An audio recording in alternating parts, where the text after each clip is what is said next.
G'day, how's it going? Genesis 39 and 40. Hopefully, you have read these two chapters, Potiphar's wife, and then the cupbearer and the baker in prison. The story of Joseph, we read it last week. It begins with two dreams that tell us all Jacob's family will bow down before him and that Joseph will be exalted up like the stars in the sky. And so far, we have seen him not exalted but go down. So far in the story, he went down to his brothers who were shepherding, and when he got there and they threw him down into a cistern, and then after they threw him into the cistern, they sold him into slavery, and the slave traders took him down to Egypt. But we know that he is going to be exalted. The dreams have told us. So we are left wondering, he's been going down, down, down, down. When is it going to turn and where is he going to go back up? Well, we pick up the story today and he is sold into slavery in Egypt, and we find out that he is in Potiphar's house. And Potiphar is one of Pharaoh's officials, the captain of the guard. So he's quite high up in Egypt. And so we wonder to ourselves, maybe this is where Joseph will get his chance to go up. And as we read the story, we see that God is with Joseph, and everything that he does has success in Potiphar's house. So much so that it says Potiphar left everything he had in Joseph's care, and with Joseph in charge, he didn't concern himself with anything except for the food that he ate. So maybe this is when things are going to turn for Joseph and we'll see him start to go up. But again, just as we wish that there was a positive turn in the story and that things might go well, tragedy strikes instead. The incidental fact is disclosed at this point that Joseph is a very handsome and well-built man. And so Potiphar's wife wants him to go to bed with her. But Joseph, he won't do it in loyalty to Potiphar and to God. He says, "My master has not withheld anything from me except for you, because you are his wife. How could I then do such a wicked thing and sin against God?" So Joseph is taking a hard stand. And one day, no one is watching. She comes and she snatches his cloak, and he bolts away from her naked. He runs off without any clothes on. And then, maybe because she's feeling embarrassed or ashamed, she tells her husband that Joseph has tried to rape her. Here she says, here is his cloak as proof. So again, just like it was last week in 37, Joseph's own cloak is being used against him.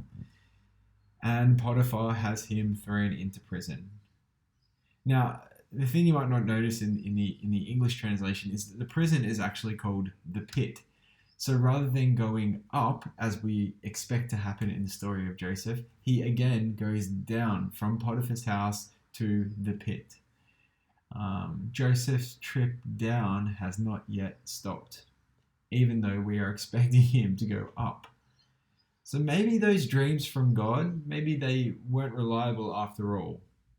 You know, how sure can we be that those dreams were accurate? Because it seems so far that things are going wrong. But while Joseph is in prison, we find out that God is with him in the prison, and all he does is blessed. So that tells us the warden paid no attention to anything under Joseph's care because the Lord was with Joseph and gave him success in whatever he did. Okay, so maybe this is the start of how Joseph will go up. And then we meet two other prisoners, the baker and the cupbearer, and we are told that they as well have had dreams, and Joseph offers them an interpretation of their dreams. Sadly for the baker, he will be killed by the Pharaoh, but the cupbearer will be reinstated by the Pharaoh. And the dreams happen just as Joseph interpreted them. So we are reminded by this story that these dreams that are happening in the story, they are from God. Maybe dreams are reliable after all. But if they're reliable, then what's happening in the Joseph story? Okay, well maybe this cupbearer for Pharaoh is Joseph's road to exaltation. After all, Joseph does tell him to put in a good word for him with Pharaoh when he gets out. when he returns to the palace. And so maybe this is the start of Joseph's upward turn. But again, when we want good news, all we get is tragedy, because the chapter finishes by saying, "The chief cupbearer, however, did not remember Joseph. He forgot him." And so Joseph goes down, goes down, goes down, goes down, goes down, and then he gets forgotten. So what's in all of this for us? I think the most remarkable thing in all of this is that as Joseph is down, down, down, down, down, down, down, and then forgotten, God is still with him, even when things have all gone wrong. This is a remarkable promise for us, that when our lives seem to go down, down, down, down, and we want a positive turn, we expect a positive turn, but alas, it continues to go down, down, down, and then we are all but forgotten. God is still with us in those moments. As the psalmist says, Psalm 23, "Even though I walk through the darkest valley, you are with me. Your rod and your staff, they comfort me." And then the psalm finishes by saying, "Surely goodness and mercy will follow me all the days of my life, and I will dwell in the house of the Lord forever." Right now, Joseph, he is in the pit. He is in the darkest valley. But God, you are with me. And that's a promise that we can hold on to as well.